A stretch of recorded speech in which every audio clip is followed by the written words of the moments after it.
Today, we're going to talk about the foods that may contribute to dementia, as well as some of the key mechanisms that drive its progression. Dementia becomes more common with age, and the rates increase rapidly over time. For example, between the ages of 60 to 65, about 1.33% of the population has dementia.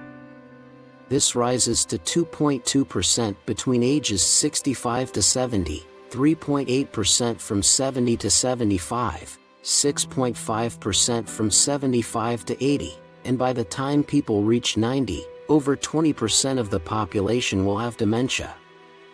After 90, this number jumps to more than 40%. Understanding the causes of dementia and how food plays a role can help us slow down its progression. The brain, although only about 2% of your body weight, uses over 20% of your body's energy. It's even more metabolically active than most other cells, requiring more energy than average. The brain gets its energy from carbohydrates and ketones, which need to be oxidized with the help of oxygen. This energy is mainly produced in the mitochondria, tiny structures within your cells. Another critical factor for brain health is stimulation. Just like muscles, if you don't use the brain, it starts to deteriorate. When we don't regularly challenge or engage our brains, it can lead to cognitive decline and increase the risk of dementia. Certain factors can speed up the brain's degeneration, including genetics.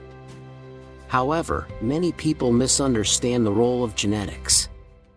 While your genetic makeup, your genome, is fixed at birth, there's more to it: epigenetics. This refers to how your genes are expressed. Some harmful genes can remain dormant and never get activated, while beneficial ones can be poorly expressed.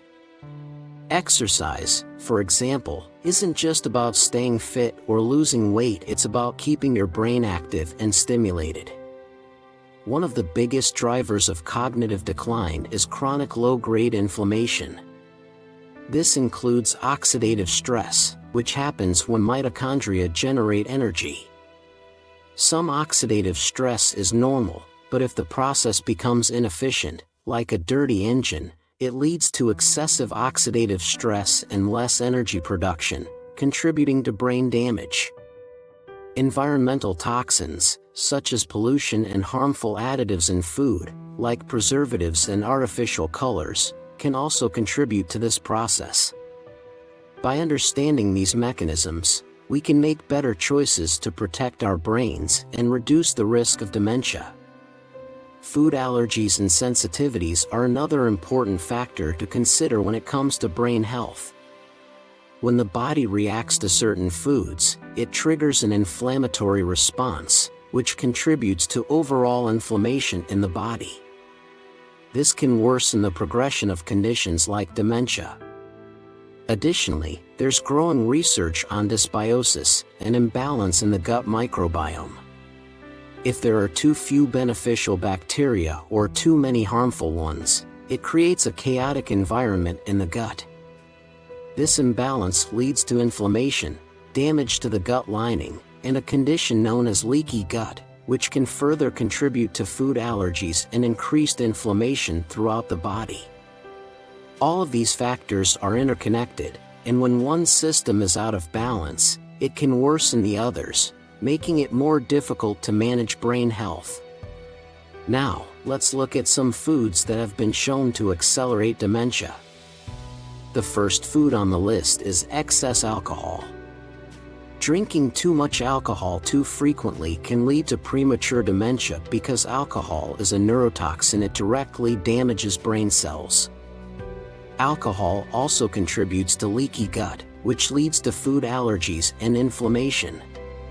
Additionally, it can cause fatty liver, which increases insulin resistance, a major driver of inflammation. Over time, all these factors can lead to brain shrinkage. It's important to remember that the effects of alcohol are dose-dependent. Moderate consumption, such as 1 or 2 glasses of wine a few times a week, may have some protective effects. But frequent heavy drinking, such as 4 or 5 drinks most days, is likely to accelerate brain degeneration. The second food group we need to be mindful of is refined carbohydrates. These are not just the obvious culprits like added sugar, but also include foods like white bread, pasta, and other processed grains. Refined carbs break down quickly in the body, raising blood sugar levels rapidly. When we consume these, the glucose portion of the carbohydrate spikes blood sugar, and the fructose portion gets processed by the liver, contributing to fatty liver disease. This has a similar impact to alcohol on the liver. The difference is that sugar doesn't come with the natural limit that alcohol does, so people often consume it in much higher quantities, including in foods given to children.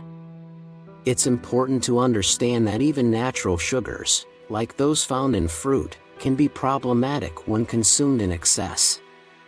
Dried fruit, for example, is very concentrated, and sugar raisins, for instance, can be up to 70% pure sugar. Fruit juices, on the other hand, have most of the fiber removed, which means the sugar in them is quickly absorbed by the body, just like added sugar. Whether it's natural or refined, sugar is sugar, and consuming it in large amounts can cause issues with blood sugar regulation. Another form of carbohydrate is starch, which is found in foods like potatoes and grains. While starch in small amounts, like from sweet potatoes, isn't a major issue, consuming large quantities of processed starch from grains is problematic. In processed grains, much of the fiber and nutrients are removed, meaning the starch gets digested rapidly, raising blood glucose levels even faster than sugar. The process starts in the mouth with the enzyme amylase, which breaks down starch into glucose molecules, leading to a rapid rise in blood sugar. The reason it's important to avoid excess carbohydrates, especially refined and processed ones, is because of the strong link between glucose, insulin resistance, and dementia. In fact, dementia is sometimes referred to as type 3 diabetes because of how closely it's related to insulin resistance in the brain. Although the brain has long been thought to rely solely on glucose for energy, it's actually more complex.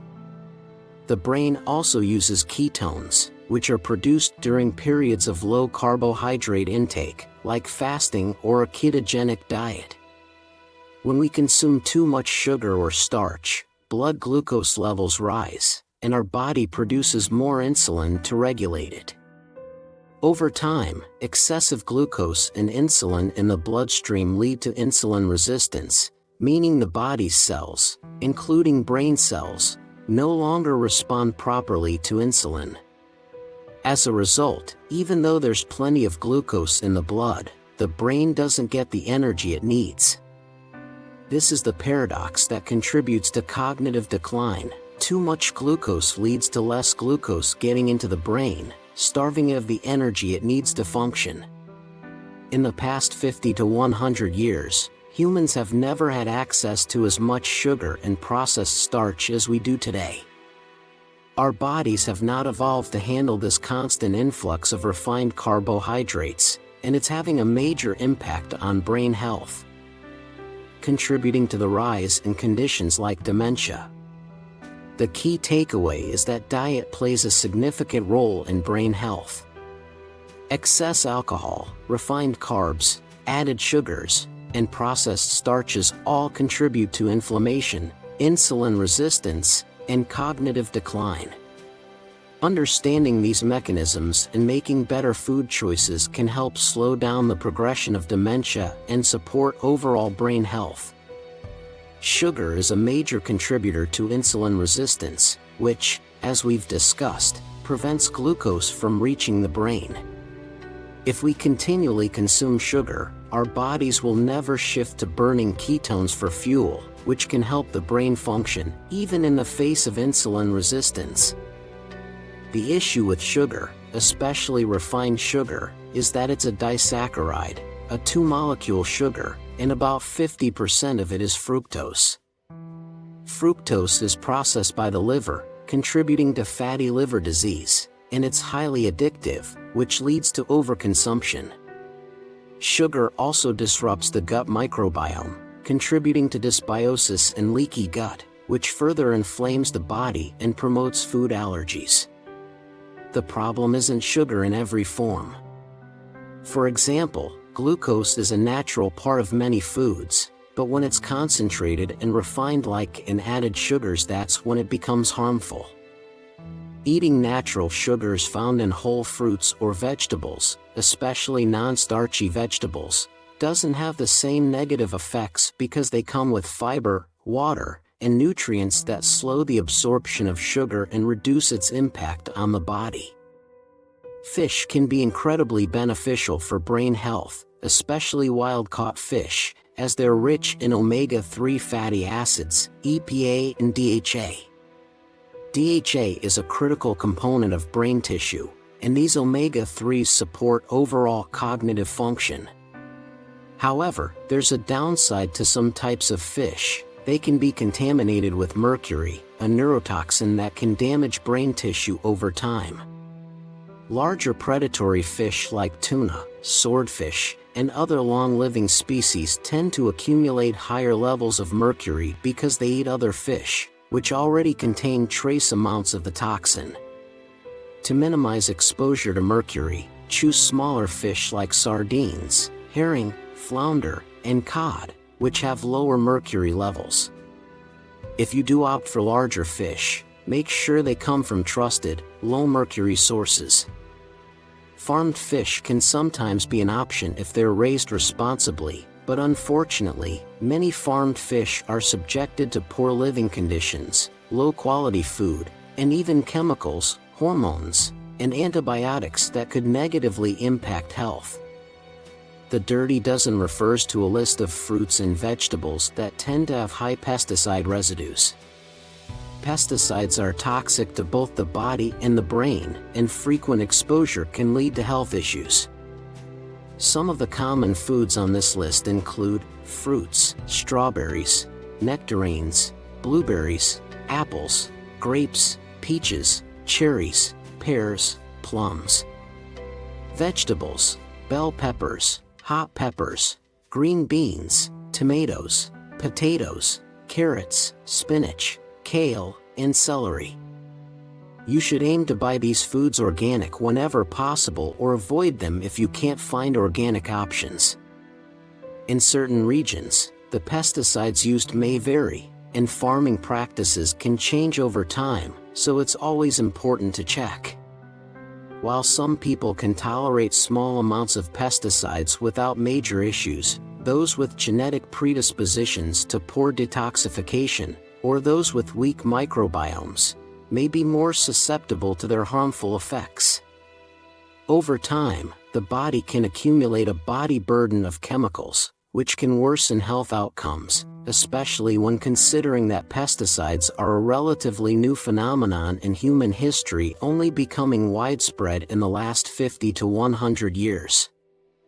Artificial sweeteners, such as aspartame, sold as NutraSweet, and sucralose, brand name Splenda, are popular sugar substitutes, but they come with risks.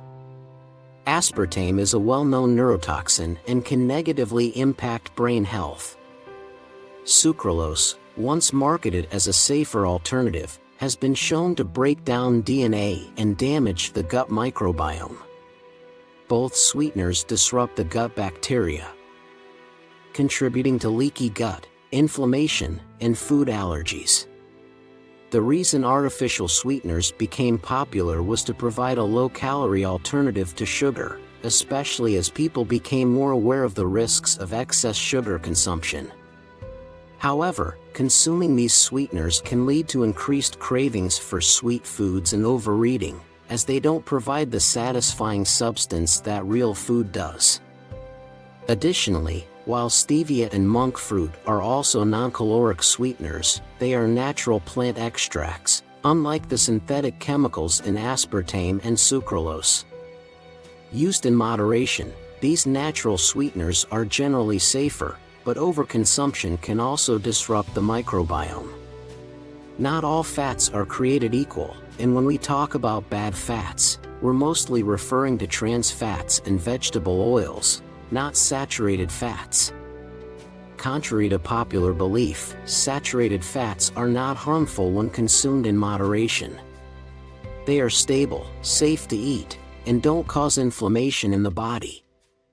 Healthy sources of saturated fat include foods like coconut oil, butter, and grass-fed meats. The real issue lies in trans fats and polyunsaturated vegetable oils, like corn oil, soybean oil, and sunflower oil, which are highly processed and can trigger inflammation. These fats are often found in processed foods and contribute to metabolic dysfunction and cognitive decline. Trans fats are particularly harmful as they have been shown to raise levels of bad cholesterol, LDL, and promote systemic inflammation, which can lead to a range of health issues, including dementia. In summary, when it comes to fats, focus on healthy, whole fats from natural sources like avocados, nuts, olive oil, and fatty fish while avoiding highly processed oils and trans fats found in packaged and fried foods. Bad fats, damaged fats. When we talk about bad fats, we're primarily referring to trans fats that are highly processed and extremely harmful to the body. Thankfully, many food manufacturers have moved away from using trans fats, but the solution they've offered, vegetable oils, isn't much better.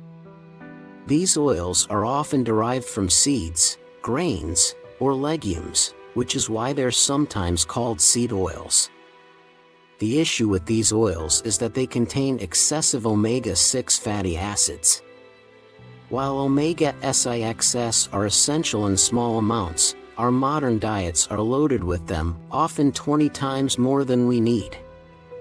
Most of this excess omega-6 comes from these oils. But the real problem isn't just the high omega-6 content, it's how these oils are processed.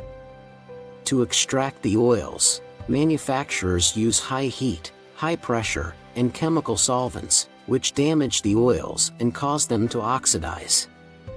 This process creates free radicals, which can damage cells and contribute to inflammation and disease. A further issue arises when these oils are used in fried foods. The high temperature and repeated use of oil for frying only increases the damage and oxidation, turning already unhealthy fats into an even worse problem. So, while vegetable oils might seem like a healthy choice, in reality, they can contribute significantly to chronic inflammation and degenerative diseases. Foods that increase sensitivities. Certain foods can contribute to food sensitivities, and one of the biggest culprits is lectins, proteins that can interfere with digestion and cause inflammation. Lectins are commonly found in nightshades, a group of plants that includes tomatoes, eggplant, bell peppers, and potatoes, as well as in grains like rye, barley, and rice. However, the most problematic grain is modern wheat, which has been heavily processed and hybridized, making it difficult for many people to tolerate. It also contains gluten, a protein that many people are sensitive to, especially those with autoimmune conditions or digestive issues. When foods like these disrupt the gut lining and the gut-brain axis, they can contribute to leaky gut, where undigested particles and toxins leak into the bloodstream. Once in the bloodstream, these particles can trigger an immune response, creating systemic inflammation that affects the brain, contributing to conditions like dementia and other neurodegenerative diseases. However, not everyone is sensitive to these foods. For many people, eliminating them from the diet is unnecessary. But for those struggling with gut issues or autoimmune diseases, it's important to understand that restoring gut health can often make these foods more tolerable over time. Excess caffeine, in moderation, can be beneficial. It can improve focus, provide a quick boost of energy, and even have some protective effects on the brain. However, when consumed in excess, especially in the form of 6 to 10 cups of coffee or energy drinks per day, caffeine can become a stressor on the body. It stimulates the endocrine system and triggers the release of stress hormones like cortisol. High doses of caffeine can also interfere with sleep. By suppressing the production of melatonin, the hormone responsible for regulating sleep cycles, excessive caffeine can make it difficult to fall asleep and disrupt your body's circadian rhythm. This can lead to poor sleep quality and increase the risk of long-term health issues, including cognitive decline. Food additives. Food additives are chemicals added to processed foods to enhance flavor, texture, shelf life, and appearance. These additives include artificial colors, flavors, preservatives, and emulsifiers. While they make food look more appealing or preserve its shelf life, these chemicals often come at a cost to our health. For example, preservatives are designed to make food so unappetizing to bacteria, mold, and other living organisms that they won't touch it. But you have to ask yourself, if something is so chemically altered that no other organism will eat it, is that really something you want to consume? In some cases, these additives can disrupt the gut microbiome, contribute to inflammation, and even cause neurological issues over time. While not all additives are harmful in small amounts, they can accumulate in the body over time, especially when consumed in processed foods. A steady intake of these chemicals can overwhelm the body's natural detox systems and lead to chronic health problems, including an increased risk of brain degeneration. Making smart food choices is about understanding how the foods we eat affect our bodies and brains. While certain foods like refined sugar, bad fats, and foods that contribute to gut issues can accelerate inflammation and cognitive decline, other foods can support brain health and overall wellness when consumed mindfully. By focusing on whole, natural foods, healthy fats, and low-toxin sources, you can protect your brain from the harmful effects of modern diets and maintain cognitive function well into old age. Understanding what to avoid, such as processed oils, excess caffeine, food additives, and foods that trigger sensitivities, can make a huge difference in managing inflammation, protecting the gut-brain axis, and preventing conditions like dementia. By prioritizing foods that support gut health, balancing fats, and cutting out harmful additives, you're setting yourself up for better overall health, both now and in the future.